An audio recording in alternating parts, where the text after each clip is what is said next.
what's up, y'all? So this is my first horse-related YouTube video, and I'm quite nervous to say the least. I'm going to be discussing a very controversial equestrian on YouTube and Instagram. I'm especially weirded out because this is going to cause one of two things. People rage on my face, or some people back me up. And to be quite frank, I'm okay with either. Everyone is entitled to their own opinions, as is the person I'm going to be talking about. So today we're going to be talking about YouTuber and equestrian Raleighlink14, aka Raleigh Knowles. She's a 19-year-old girl from Colorado who's very popular on YouTube for her Raleigh Reacts videos, which is basically her reacting to videos that her fans send in to her to react to. Duh. 90% of the time, she's extremely negative and brash, sometimes coming across as very rude and saying things that are just fucking uneducated. With that being said, I'm gonna dive into Raleigh's YouTube channel just a bit more and show you guys that this girl is just... she's not who she says she is, and her lies are gonna catch up to her. Okay, so basically I'm gonna jump into what Raleigh believes as an equestrian and horse owner.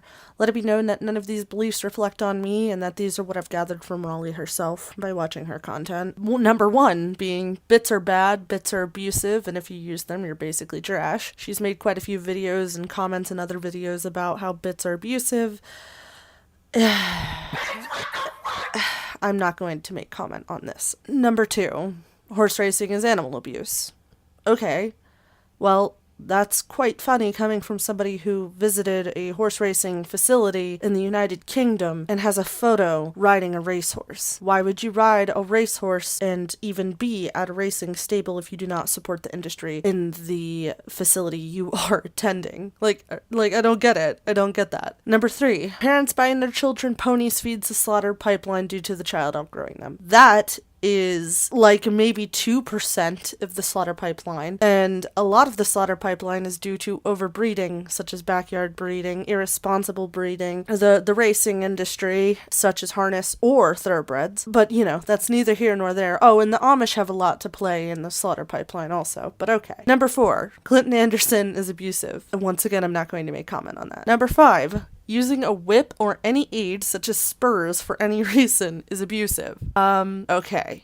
Using a whip is being an extension of your arm. I am not a fan of spurs personally because I've seen the damage that they can do. Not personally, but with other people on the internet, and I don't like spurs. Some people say they're an extension of your leg, and I'd like to disagree with that. However, there are some horses that absolutely need spurs to get a hitch in their giddy up, but I do not support aggressive use of spurs, and I don't support use of rouse spurs either. Number six, farriers just want your money, which is why they say to get your horse's feet trimmed every 6 to 8 weeks. No. Okay. The rate at which your horse's feet grows depends on their nutrition, such as their biotin or the vitamins that they're getting in their feed or whatever you may be feeding them. So it is quite possible that some horses' feet do grow in 4 to 6 weeks, or sometimes even 6 to 8 weeks. You should have your horse on a regular farrier schedule. I mean, this is also coming from a girl who does her own horse's feet and doesn't even know what the fuck she's doing. Number seven, barrel racing is abusive and should not be a sport. I don't think that barrel racing is abusive, considering I've done it. I've only ever done one big rodeo, and it's not my cup of tea. I prefer fun shows where there's fun classes and just having a good time with my horse and hanging out with friends. However, I've been to quite a few big rodeos, and I cannot tell you that I have never seen somebody abuse their horse, their barrel horse. Like, I've never seen that. Like, these horses are treated so fucking well, it's like sickening. Like, I don't even think my horses get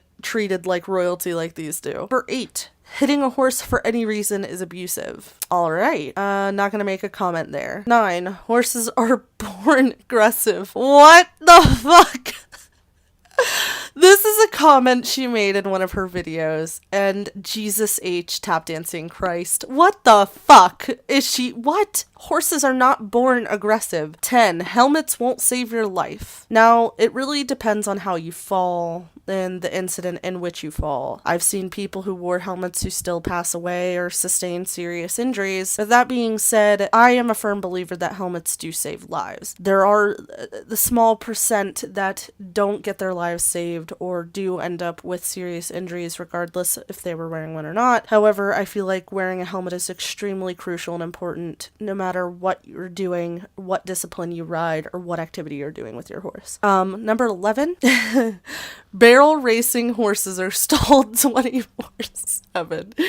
Okay, like I previously said, I've barrel raced and I've done fun shows and I've had a good time doing this with my horse, who also enjoys showing and he loves to run and he loves to show off. My horse is turned out, all 5 of my horses, let me just make that known. All 5 of my horses are turned out 24/7 and have 2 run-in sheds so that they can get out of inclement weather. Now, I have never in my life seen a barrel horse stalled for 24/7. I do agree with the fact that stalling a horse for 24/7 is absolutely mental abuse because horses are social animals and they need to be around other horses, and depriving them of their biological needs is absolutely fucking 110% cruel. However, I wouldn't deem it necessarily abusive, I should say. I would deem it more as neglectful because you're neglecting your horse's needs. So, yeah. Number 12, the rodeo and barrel racing industry is dying. No. Last time I checked,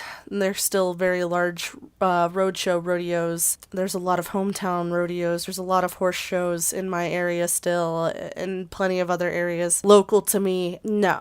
The rodeo industry and barrel racing industry will never die. They've been around for centuries, and they're not going anywhere. Barrel horses do not do anything but barrels, and they're mentally and physically abused. Jesus H. Christ. If I did nothing but barrels with my horse, I would kick myself, okay? Literally. I would literally beat myself with a fucking stick the moment I do nothing but barrels with Silver. Silver does everything. Silver jumps. Silver lunges. Silver goes on trail rides. Silver goes swimming. We do so much shit together that isn't just barrel racing. And a lot of barrel racers know that if you put your horse on barrels all the time, oh god, you're gonna create a mentally sour horse, and a horse that's not gonna want to do what you ask him to do when the time comes. Or it does create a problem, and the horse will refuse and buck and create habits for himself just because he doesn't want to do something. And that's something I would never put my horse in the position to ever feel that way, that he needs to fight with me because I'm making him do something that he doesn't want to do anymore. My horse genuinely does love doing what he's doing, and he loves the change of pace, and I honestly am happy with him. To add on to that, barrel horses are not mentally and physically abused. Once again, have never seen any of this mental abuse in the barrel industry, nor have I seen physical abuse. Now I am not saying that does not happen, because I'm sure it does, as in all equine industries, that does happen. However, I personally have never seen this happen in the barrel racing industry specifically. So I feel like putting that label as on abusers on the barrel racing community, that label is fuck you. Okay, fuck you. 14. Barrel racers think it's okay to beat their horses. At no point in my life have I ever thought that it was okay to beat the fucking shit out of my horse with my whip. And I absolutely have used a whip on my horse. Have I ever used it in a negative manner? Maybe once or twice. I'm not going to lie. I am not God. I am not a saint. I make mistakes because I am human. So that does not mean I abuse my horse, and that does not mean it's okay to beat my horse with a whip. So, just say it. Now, I believe that it is 100% okay to use a whip as an extension of your arm, to move it in a manner to make your horse go faster. I feel like that the sound helps in voice and vocal training your horse, and training your horse a specific way so you don't have to use an aid to make him go faster after the third barrel is an absolute necessity when you are barrel racing. So, I feel like with Silver, he's a vocal commands, and if I wave a whip beside him while we're going around the third barrel, he knows, hey, I should probably move my ass quicker. She wants me to go. Okay, I get it. After this last barrel, that means I hustle like a bat out of hell. And guess what? 9 times out of 10, I don't even have to use a whip because he knows to do it. Okay. So that's literally 14 things that Raleigh believes, and that's not even the tip of the iceberg because of how much content she has. Seriously, I literally cannot watch her videos and keep hearing this uneducated filth that keeps coming out of her mouth. It is literally so disgusting, and all she does is take her opinion and blast that shit and label things and ridicule people. And it's especially disheartening because she has such an impressionable audience who are typically children.